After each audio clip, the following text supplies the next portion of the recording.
자, 이제 우리 함께 말씀을 보겠습니다. 창세기 45장 1절부터 11절까지 말씀 저 여러분 교독으로 읽겠습니다. 창세기 45장 구약 71페이지 45장 1절 제가 먼저 읽습니다. 요셉이 시종하는 자들 앞에서 그 정을 억제하지 못하여 소리질러 모든 사람을 자기에게서 물러가라 하고 그 형제들에게 자기를 알리니 그때에 그와 함께한 다른 사람이 없었더라.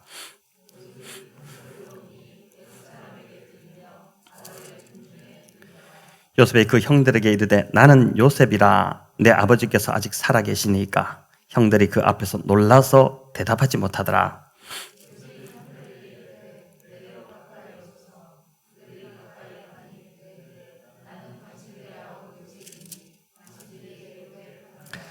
당신들이 나를 이곳에 팔았다고 해서 근심하지 마소서, 한탄하지 마소서. 하나님이 생명을 구원하시려고 나를 당신들보다 먼저 보내셨나이다.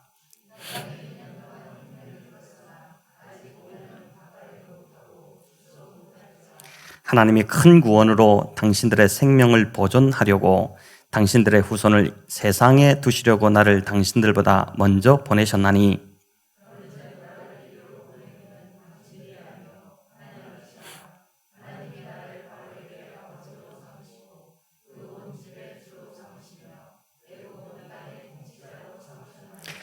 당신들은 속히 아버지께로 올라가서 아뢰기를 아버지의 아들 요셉의 말에 하나님이 나를 애굽 전국의 주로 세우셨으니 지체 말고 내게로 내려오사.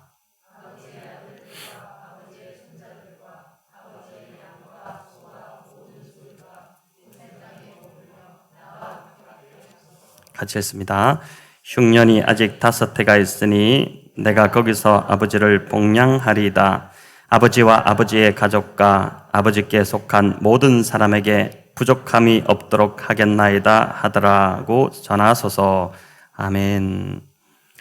네, 오늘 창세기 45장을 가지고 먼저 보냄을 받은 요셉이라는 제목으로 말씀을 함께 나누겠습니다.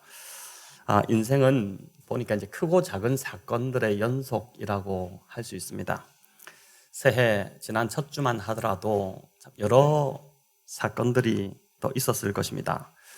대부분의 사건들은 그냥 가볍게 지나가지만 어떤 사건은 인생에 큰 데미지를 주고 또 상처를 남기기도 합니다. 이런 사건들이 없이 우리가 좀 그냥 편하게 살면 좋겠지만 인생은 누구에게나 이런 사건들이 다 찾아오는 것 같습니다. 그래서 인생은 사건보다는 그 인생을 바라보는 해석이 참 중요하다고 할 수 있겠습니다. 사건 중심이 아닌 해석 중심으로 우리가 살아야 한다는 것입니다. 똑같은 사안을 두고도 그것을 어떤 프레임으로 보느냐에 따라 천국과 지옥으로 갈릴 수 있기 때문입니다. 요즘 대선을 앞두고 정치 프레임 씌우기가 이제 한창입니다. 매 대선마다 있는 일이지만 한 후보자를 놓고 어떤 프레임으로 바라보느냐에 따라 진실이 달라지게 됩니다. 뭐가 진실인지 때로는 분별이 안 될 때도 참 많습니다. 이 어떤 보도를 보면 이게 맞는 것 같고 저 보도를 보면 저게 맞는 것 같고 그래서 어떻게 해석하느냐에 따라 똑같은 사람인데 그 한 사람의 평가가 완전히 이제 달라지게 되는 것입니다. 성경에도 이런 예들이 많습니다. 출애굽한 이스라엘 백성들이 이제 가데스 바네아에서 하나님의 지시를 따라 지금 가나안 땅으로 들어가기 전에 정탐꾼을 보내면 좋겠다 하는 그 의도를 하나님 받아들이시고 정탐꾼을 이제 보내게 됩니다. 40일간 가나안 땅을 정탐하고 돌아온 이 12명의 반응은 완전히 두 갈래로 나뉘었죠. 믿음의 눈으로 바라본 여호수아와 갈렙은 그들은 우리의 밥이다. 그들 우리에게 하나님 붙이셨다. 우리가 승리할 수 있다. 이렇게 보았던 반면 이런 믿음의 프레임이 없이 그저 그 7족속, 가나안 땅에 살던 7족속의 그 강대한 모습, 그 현실만 바라보았던 10명은 말 그대로 막 악평을, 부정적인 보고를 쏟아놓기 시작했습니다. 오늘 본문에 나오는 요셉을 보니까 이 요셉 역시 사건 중심이 아니라 해석 중심으로 살았던 인물임을 보게 됩니다. 요셉은 참 파란만장한 삶을 살았습니다. 이 요셉보다 더 기구한 운명에 처했던 사람이 아마 우리 중에는 없을 것 같습니다. 형들에 의해 구덩이에 던져진 후에 그의 인생은 점점 더 깊은 구덩이로 빠져들었습니다. 창세기 37장에 요셉이 형들에 의해 구덩이로 던져지는 그 장면이 나오는데 37장 22절을 보면 요셉이 광야 구덩이에 던져졌다 이렇게 표현이 되어 있습니다. 그러니까 광야 구덩이에 던져졌다. 형들이 양을 치던 곳이 도단이었습니다. 도단까지 요셉이 찾아갔죠. 아버지가 형들에게 다녀오라 해서 심부름을 간 것입니다. 근데 이 도단은 이스라엘에서도 가장 비옥한 그 이스라엘 평야에 이제 위치해 있는 그 최남단에 있는 그 이스라엘 평야 최남단에 있는 한 지역이었습니다. 그곳은 곡창지대였기 때문에 사막이 없는 지역이었습니다. 그럼에도 성경은 의도적으로 요셉이 광야 구덩이에 던져졌다 이렇게 표현하고 있습니다. 그렇기 때문에 이것은 이제 지리적인 광야가 아닌 상징적인 광야를 뜻하는 용어라고 할 수 있습니다. 요셉이 구덩이에 던져짐으로 이제 그의 인생이 이제부터 광야로 들어가게 되었다는 것을 성경이 이렇게 상징적으로 표현을 한 것입니다. 요셉은 이후 더 큰 고난의 구덩이에 빠져버렸습니다. 노예로 팔려간 후에는 보디발 아내의 일로 누명을 쓰고 죄수의 신분으로 추락해버렸죠. 요셉의 인생이 점점 더 깊은 광야로 들어간 것입니다. 이런 굵직한 사건들을 이제 만나게 되면 이 사건들이 요셉의 인생을 무너뜨리고도 남을 만한 참 파괴적인 것들이었습니다. 하지만 요셉이 이런 시련 속에서도 무너지지 않고 잘 버텨냅니다. 인생에 찾아온 사건들을 해석해내는 믿음의 프레임, 그 믿음의 눈을 그가 가졌기 때문입니다. 다시 말해 하나님의 섭리의 관점으로 내 인생에 찾아온 사건들을 그가 이제 해석해냈던 것입니다. 성도 여러분, 이제 섭리라는 말을 우리가 자주 사용하기도 하고 듣기도 하는데 섭리를 어떻게 정의할 수 있겠습니까? 섭리는 기독교 교리에서 매우 중요한 교리인데 섭리는 이렇게 볼 수 있습니다. 하나님께서 세상을 창조하셨을 뿐 아니라 창조하신 그 세상을 지금도 여전히 보존하고 계시고 또 그 안에서 일어나는 모든 일들을 다스리고 계신다는 믿음, 이게 이제 섭리입니다. 내 삶에서 일어나는 크고 작은 일들, 이 모든 일들이 하나님의 손길 아래 있다고 믿는 것, 그 믿음이 이제 섭리인 것이죠. 자, 이제 본문으로 들어가서 요셉이 자신의 인생을 어떻게 이 섭리의 관점으로 풀어내었는지, 그 결과로 이제 요셉의 삶에 어떤 회복이 일어났는지, 그 회복이 일어났기 때문에 이렇게 오늘 참 놀라운 요셉이 고백을 하게 되는데, 그 과정들을 우리가 한번 오늘 말씀을 통해 살펴보겠습니다. 자, 1절을 보니까 요셉이 정을 억제하지 못하고 드디어 눈물을 터뜨리게 되는 모습이 나옵니다. 시종 들던 자들을 다 물러가게 한 후에 요셉이 형들에게 자신이 요셉임을 밝혔고 그동안 참았던 그 눈물을 막 그냥 다 터뜨려 버렸습니다. 얼마나 큰 소리로 울었든지 애굽 사람들이 다 들었다 하고 또 여기 바로의 궁예까지 다 들렸다고 합니다. 요셉이 방성대곡을 한 것입니다. 여러분 이렇게 울어보신 적이 있으십니까? 동네 방네 다 떠나갈 정도로 여러분 이렇게 펑펑 울어본 적이 있으십니까? 요셉은 쌓아두었던 또 누르고 눌렀던 그 울음이 이제 터져버린 것입니다. 그동안 얼마나 힘든 시간이었습니까? 노예로 팔려와서 보냈던 시간들, 또 누명을 쓰고 감옥에서 보냈던 나날들, 또 그 모든 서러움, 그리움, 아픔이 다 합쳐져서 마치 댐처럼 그렇게 터져서 눈물이 터져 나와버린 것입니다. 요셉의 이 눈물샘을 터지게 만든 결정적 요인은 바로 뭐였습니까? 지난주에 살펴보았듯이 유다의 진실된 그 사랑이었습니다. 자신을 대상들에게 팔았던 이 넷째 형 유다가 자기 앞에서 지금 보여주는 행동, 그 진실한 마음, 막내 베냐민을 대신해서 자기가 종이 되겠다고 하는 그 진실된 마음이 요셉에게 전해지니까 요셉이 억누르고 있던 감정을 주체하지 못하고 그냥 다 터져버린 것입니다. 유다의 그 참 진심, 유다 안에 담겨있는 그 변화된 진심이 요셉에게 전달이 되니까 요셉의 얼었던 마음이 열려버리는 그 일들이 일어나게 된 것입니다. 여러분 오늘도 보니까 이 진심은 우리가 어느 사회에서든지 간에 다 그냥 전해지는 것 같습니다. 문제는 내가 진심을 품어야 합니다. 내가 진심을 품지 않고 두 마음을 품고 있기 때문에, 또 내가 하는 말과 내가 마음에 품고 있는 그 마음이 다르기 때문에 우리의 관계가 더 깊이 들어가지 못하고 늘 주변을 맴도는 것을 보게 됩니다. 상대의 변화를 바라기 전에 내가 먼저 진실한 사랑으로 다가가기 시작하면 그 진심이 반드시 전해지고 관계의 변화가 일어나게 된다는 것이죠. 어떤 가정은 지금 이제 부부 관계에서 이 진심이 전해져야 될 그런 가정도 있을 것이고, 또 자녀와의 관계에서 풀리지 않는 평행선을 달리고 있어서 그런 이제 또 부모와 자녀의 관계도 있을 텐데 거기에도 또 이 진심이 필요할 것이고, 또 오늘 이 요셉처럼 깨어진 형제들과의 관계, 그 관계에 진심이 전해져야 되는 이제 그런 분도 있을 것입니다. 상대가 변하기 전에 성경은 항상 우리에게 그걸 말씀하는 것 같습니다. 나부터 변함으로, 내가 진심을 품음으로 그 진심이 상대에게 전해져서 이 요셉과 형들처럼 방성대곡하게 되는 이제 그러한 날이 우리 안에도 있기를 바랍니다. 3절을 보면 이제 요셉이 진실을 밝히자 형들이 놀라서 아무 대답도 하지 못합니다. 무슨 말을 할 수 있었겠습니까? 이 뒤로 까무러칠 일이 일어났으니 형제들은 그냥 그 자리에서 얼어붙어 버린 것입니다. 아무 말도 못하고 있는 형들에게 요셉이 뭐라고 하냐면은 먼저 말을 거는데 내게로 가까이 오소서 이렇게 말을 합니다. 우리 4절을 같이 한번 읽어보겠습니다. 요셉이 형들에게 이르되 내게로 가까이 오소서. 그들이 가까이 가니 나는 당신들의 아우 요셉이니 당신들이 애굽의 판자라. 아멘. 자, 이거 보니까 내게로 가까이 오라. 이것은 요셉이 지금 총리로서 윗사람 대접을 받겠다. 내가 총리니까 니네가 가까이 오라. 이런 뜻이 아닙니다. 또 지금 거리가 좀 멀리 떨어져 있으니까 말이 잘 안 들릴 것 같으니까 가까이 오라는 뜻도 아닙니다. 그럴 것 같으면 요셉이 그냥 내려갔으면 되겠죠. 지금 요셉이 형들에게 다가오라. 이것은 형들이 요셉에게 다가올 기회를 지금 주고자 하는 것입니다.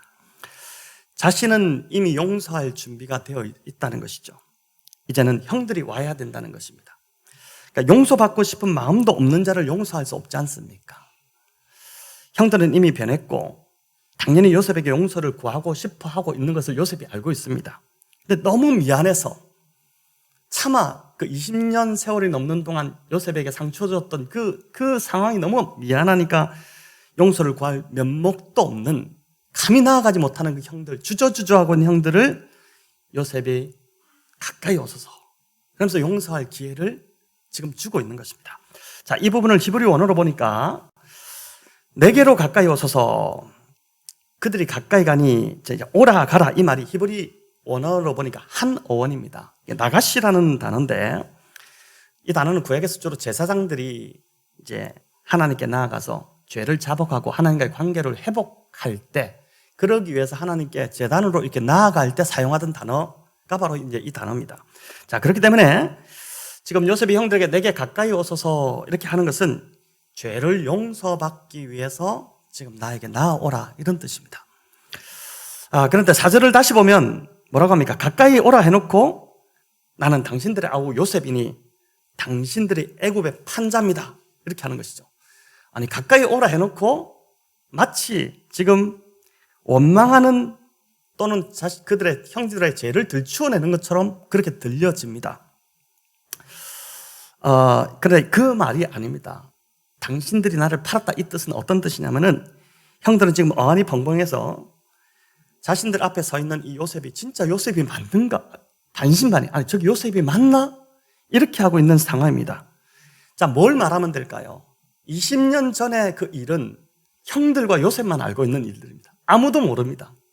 자, 그러니까 요셉이 그 일을 지금 꺼내면서 내가 요셉이 맞습니다, 형들이 팔았던 그 요셉입니다 라고 지금 이야기를 하고 있는 것입니다. 요셉은 지금 형들의 죄를 정말로 마음으로 용서하고 있고, 형들도 그 용서를 받기 위해 가까이 오라고 하는 것입니다. 이게 세상의 그 어떤 장면보다도 아름다운 모습이 지금 이 본문에서 연출되고 있는 것입니다.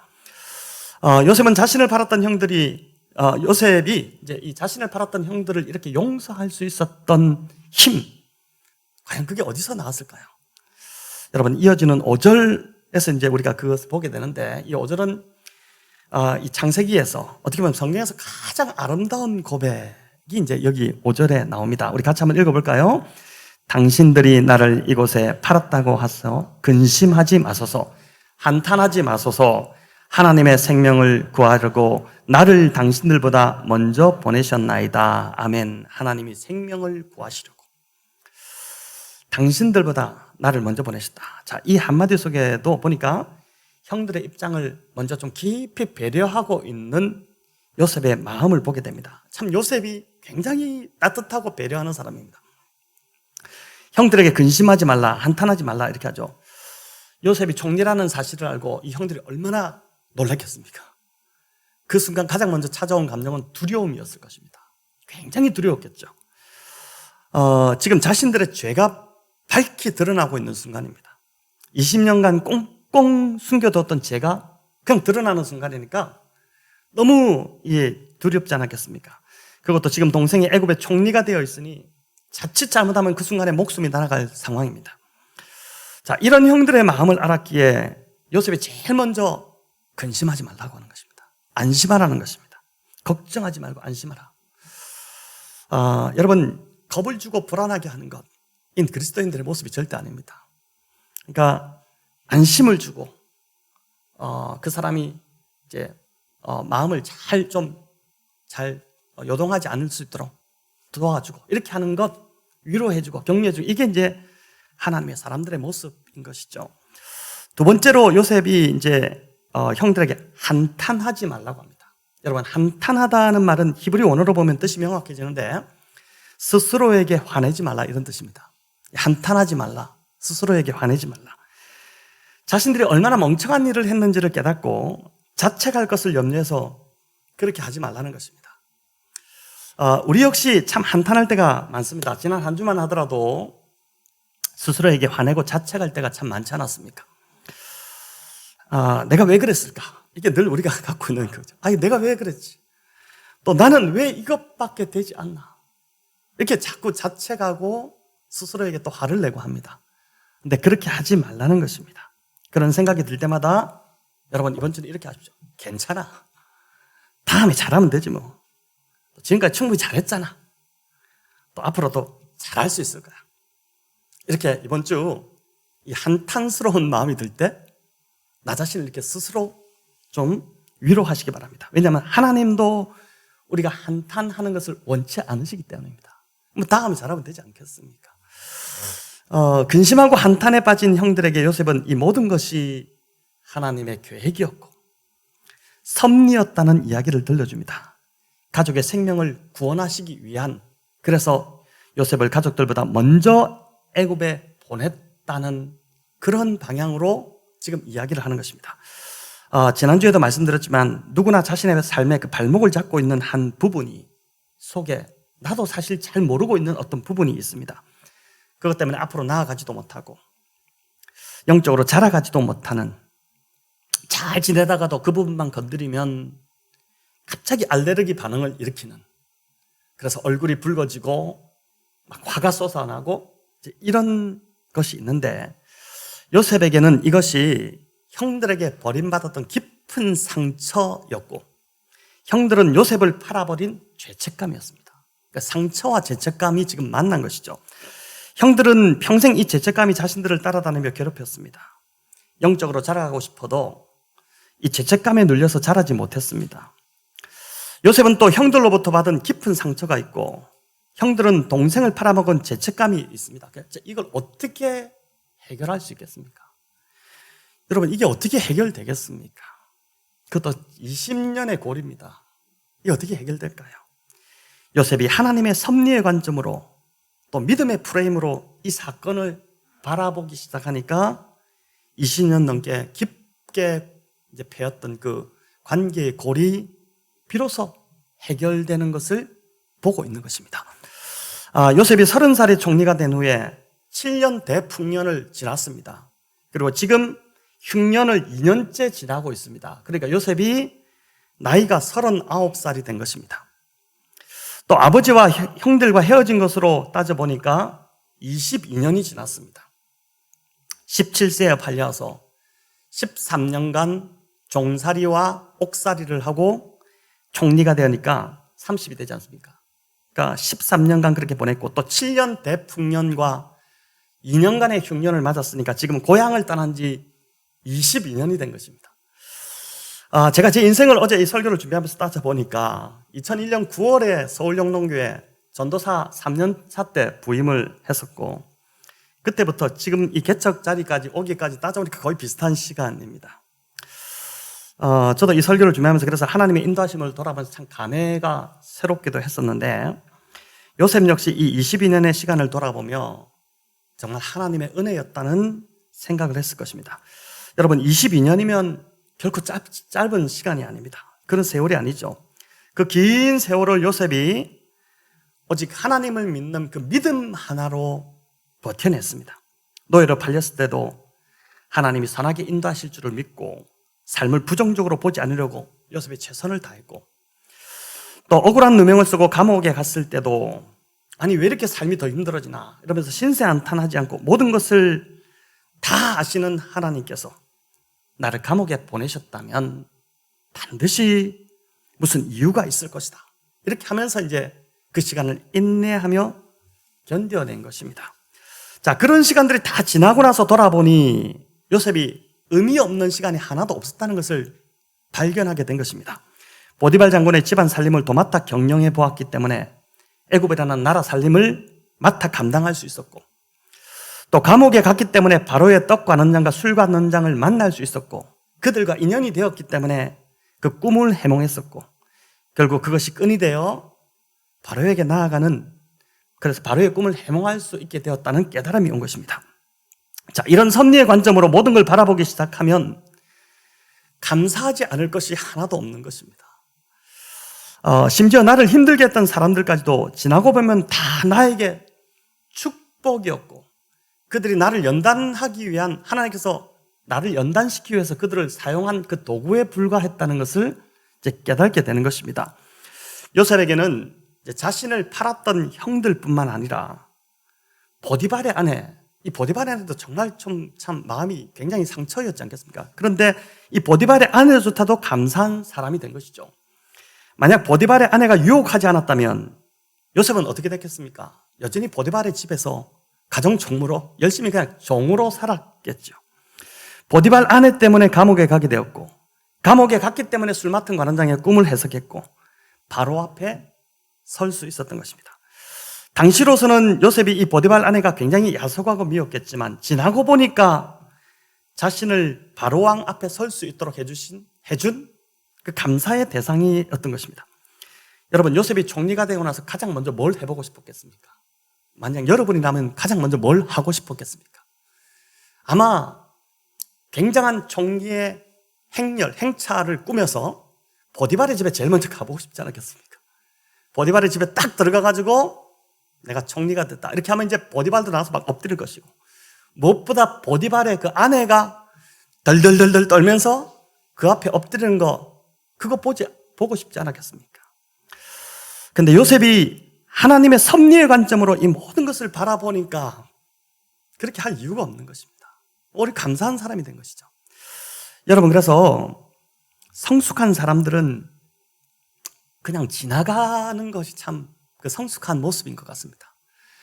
꼭 그 과거에 있었던 것을 꼭 기억하고 있다 그걸 들춰내고 나를 이렇게 힘들게 했지 하면서 그걸 꼭 말하고 정죄하고 비판하고 이건 참 성숙지 못한 모습이고 덤덤하게 그런 일이 있었나? 하고 지나가 버리는 거. 이제 참 이게 그리스도인의 또 한 모습이지 않겠나 싶습니다. 자, 그렇다고 해서 여러분 보디발의 아내나 요셉의 형들이 요셉이 그렇게 생각하느냐? 그러면 네가 출세한 게 총리가 된 게 다 우리 덕분이네.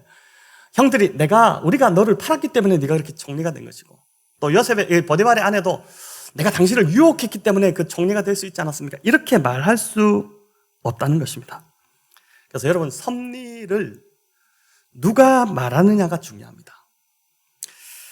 가해자가 섭리를 이야기하면 안 되는 것이고 피해를 입은 사람이 그 모든 과정을 다 겪고 난 후에 이것도 하나님의 섭리였습니다. 은혜의 손길이었습니다. 이렇게 말해야지 그게 은혜가 되는 것이죠. 그래서 위안부 할머니들, 또 세월의 문제, 아직까지도 해결되지 않는 이 문제들, 아픔이지 않습니까? 근데 이것에 대해서 어떤 목사님들은 이 또한 하나님의 섭리 속에 있다, 이렇게 함부로 말을 하는데, 사실 이것은 가해자의 입장에 서는 것과 다름이 없는 것입니다. 이 말은 이제 그 목사님들이 해야 될 말이 아니라 이 모든 어려움을 다 겪은 분들이 말할 때 비로소 그게 섭리로 우리에게, 은혜에게 다가올 수 있는 것이죠. 그래서 섭리는 참 매우 좋은 관점이지만 또한 이것은 조심해서 다뤄야 될 그러한 부분이기도 합니다. 자, 오늘 본문에서 중요한 것은, 이 오늘 45장에서 중요한 것은 섭리의 목적이 무엇이냐 하는 것입니다. 섭리의 결말이 어떻게 되느냐 하는 것입니다. 본문 5절을 우리 다시 한번 읽어보겠습니다. 당신들이 나를 이곳에 팔았다고 해서 근심하지 마소서, 한탄하지 마소서. 하나님이 생명을 구원하시려고 나를 당신들보다 먼저 보내셨나이다. 아멘. 자, 이 말씀 안에 보니까 하나님께서 우리 안에서 섭리하시는 이 섭리의 목적은 늘 뭡니까? 생명을 구원하시는 것에 있다는 것입니다. 형들은 요셉을 사망의 구렁텅이에 빠뜨렸지만 하나님은 그 모든 과정을 선하게 바꾸셔서 가족 모두의 생명을 구원하는 데 사용하신 것입니다. 여러분, 우리 역시 마찬가지입니다. 우리가 지금 만난 어려움들, 또 우리가 겪고 있는 시련들, 그 참 어렵지 않습니까? 이 시기를 지난다는 것이 너무나도 힘든데, 그런데 이 모든 것의 결말, 이 하나님이 섭리 가운데 지금 우리가 있는 것인데, 이 하나님의 섭리의 모든 것의 그 목적, 그 결말이 뭐냐면은 바로 우리의 생명을 구원하시는 것에 있다는 것입니다. 여러분, 이 사실을 알게 되면은 굉장히 좀 힘이 생기게 됩니다. 7절에도 하나님의 섭리의 목적이 나오는데 똑같습니다. 우리 같이 한번 읽어볼까요? 하나님이 큰 구원으로 당신들의 생명을 보존하고 당신들의 후손을 세상에 두시려고 나를 당신들보다 먼저 보내셨나니. 자, 여기도 이렇게 나오지 않습니까? 요셉은 하나님께서 자신을 총리로 세우신 목적을 분명히 인식하고 있었습니다. 그 이유는 단 하나, 이스라엘의 생명을 건지시기 위해 보내셨다는 것입니다. 이를 위해 자신이 그런 고난의 시간을 겪었다는 것이죠. 그래서 8절에서도 요셉은 매우 확신 있게 대답합니다. 우리 8절도 같이 했습니다. 그런즉 나를 이리로 보낸 이는 당신들이 아니요 하나님이시라. 하나님이 나를 바로에게 아버지로 삼으시고 그 온 집의 주로 삼으시며 애굽 온 땅의 통치자로 삼으셨나이다. 아멘. 형들이 보냈다면 원망이 되겠지만, 형들 때문에 내가 팔렸다면 원망이 되겠지만, 이 모든 것에 하나님이 나를 보내셨다고 하니까 이 해결되기 시작하는 것이죠. 형들이 자신을 애굽에 판 것은 사실이지만 요셉을 애굽에 보내신 분은 형들이 아니라 이 모든 과정을 섭리하시는 하나님이시라는 것입니다. 이 흉년으로부터 가족들을 구원하고자 하나님께서 애굽의 통치자로 이제 삼으셨다는 것이죠. 참 너무나도 귀한 고백인데, 보니까 형들 입장에서는 아마 형들이 밑에서 이 요셉의 말을 들으면서 가장 궁금했을 게 뭘까요, 여러분? 어떻게 총리가 됐지? 저게 어떻게 총리가 된 것이지? 팔려간 주제에 노예로 팔려갔는데 어떻게 총리가 되었지?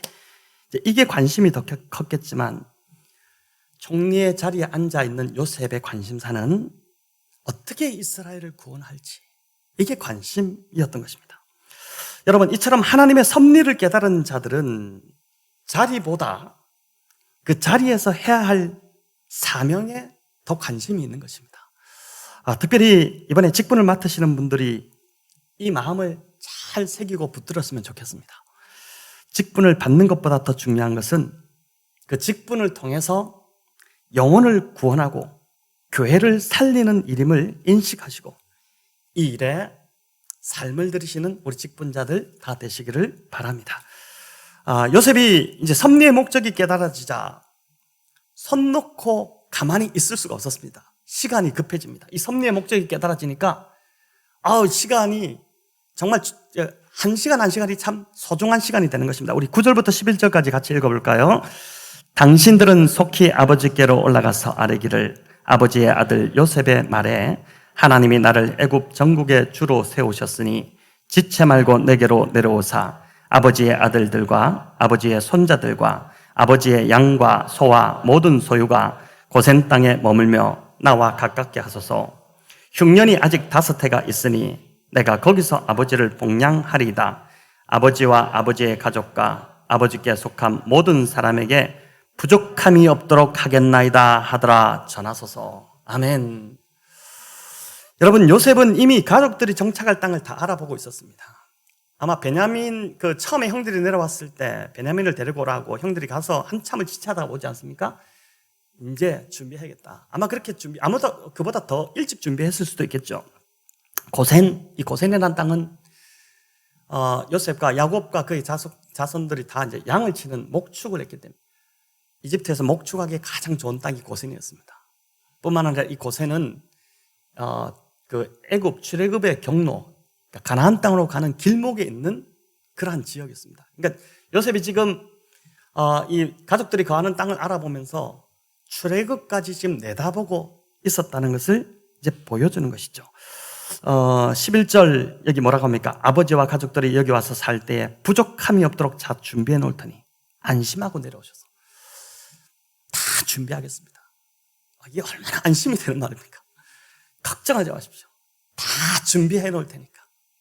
다 준비해 놓을 테니까. 우리 하나님께서 주님을 통해 이 땅에 오셔서 보여주신 주님의 말씀이 그 말씀이었죠. 하나님께서 이미 우리를 위해서 다 준비하고 계십니다. 여러분, 걱정할 게 하나도 없습니다. 이 땅을 살다가 우리가 이 땅에서 눈 감으면 그 다음부터 하나님 준비해 놓으신 그 참 아름다운 세상으로 우리는 들어가게 됩니다. 너무나도 이제 참 하나님이 준비하신 것이 부족함이 없는 그 천국이기 때문에 이제 우리 박임선 우리 성도님 참 저희 교회 오신 지 정말 몇 번 출석 안 하시고 그렇게 안타깝게 또 병세가 깊어지셨지만 그래서 지금 샘물 호스피스에서 마지막 시간을 또 보내고 계시지만 우리가 이런 생각을 인간적으로 볼 땐 참 슬픈 일이 될 수 있지만 그러나 하나님이 부족함이 없이 다 준비해 놓으시고 이미 안심하고 오라고 안심하고 오소서 이렇게 말씀을 우리 주님을 통해서 해주시니까 이게 이 땅을 우리가 살아갈 힘을 얻게 되는 것이죠. 자, 요셉의 이런 행동은 보니까 진짜 사랑이 무엇인지를 알려줍니다. 여러분, 사랑은 말이 아닙니다. 사랑은 감정도 아닙니다.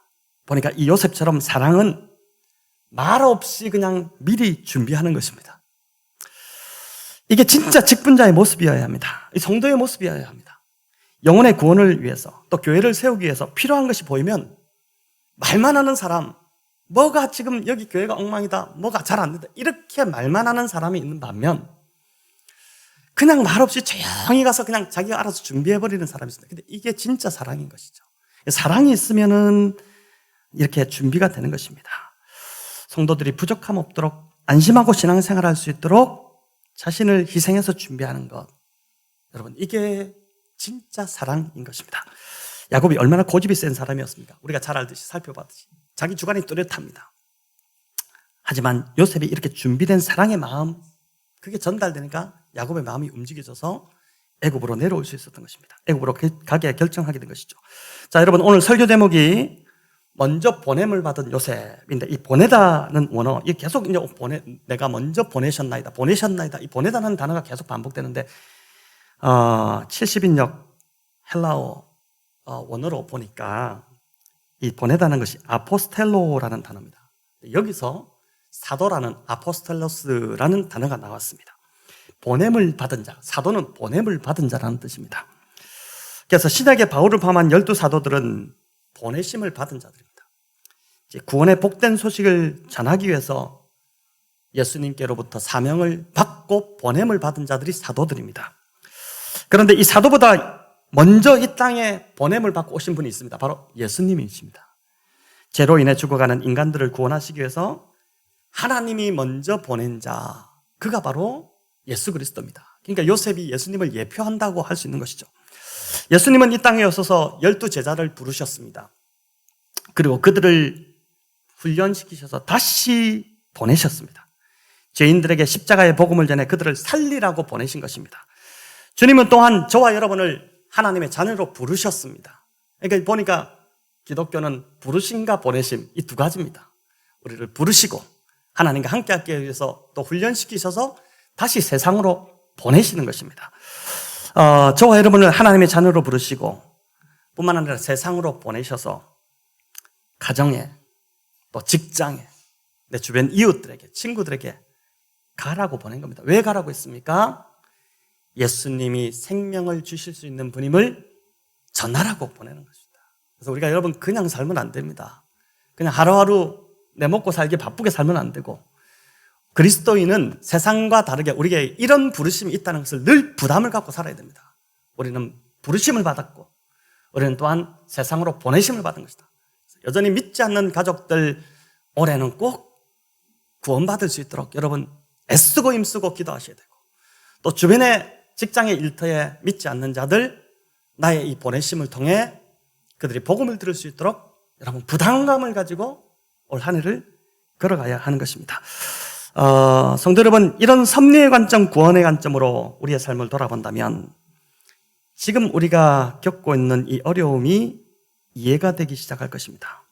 그 힘든 사람을 만나게 하신 이유가 있었다는 것이고 그런 어려움들이 나에게 필요했다는 것이고 또 기도가 응답되지 않는 이유가 있었다는 것입니다. 그리고 이 모든 섭리의 결말이 뭡니까? 이 목적이 뭡니까? 하나님 섭리하시는 목적이 생명을 살리시고 구원을 주시기 위함입니다. 로마서 8장의 고백처럼 하나님을 사랑하는 자, 곧 그 뜻대로 부르심을 입은 자들에게는 모든 것이 합력하여 선을 이루시는 하나님이신 것입니다. 지금 내가 처한 상황이 여러분 이해되지 않을지라도 참 너무 어렵게 다가올지라도 이것은 결국 나를 살리고 우리 가족을 살리고 나와 관계단자들을 다 구원하시기 위한 하나님의 섭리의 그 은혜의 섭리임을 여러분 믿으시고 이 시간을 잘 견뎌내시기를 바랍니다. 새해가 밝았지만 여전히 작년의 그 어려움이 지금 계속 이어지고 있는 분들이 있습니다. 여전히 해결되지 않고 좀 풀렸으면 좋겠는데 풀리지 않은 상태로 계속 그 어려움이 더 심해지고 있는 성도님들도 있을 것입니다. 하나님께서 이 어려움을 잘 견딜 수 있는 힘을 우리 성도님들에게 주시기를 정말 저는 기도하겠습니다. 성도님들도 하나님의 섭리의 손길이 내 안에 있다. 그 섭리의 결국 목적은 나를 살리는 것이다. 나를 구원하시는 것이고 우리 모두를 구원하시는 것이다. 이 믿음을 붙드시고 이 한 해를 잘 걸어가시는 우리 복된 성도님들 다 되시기를 주님의 이름으로 축원합니다.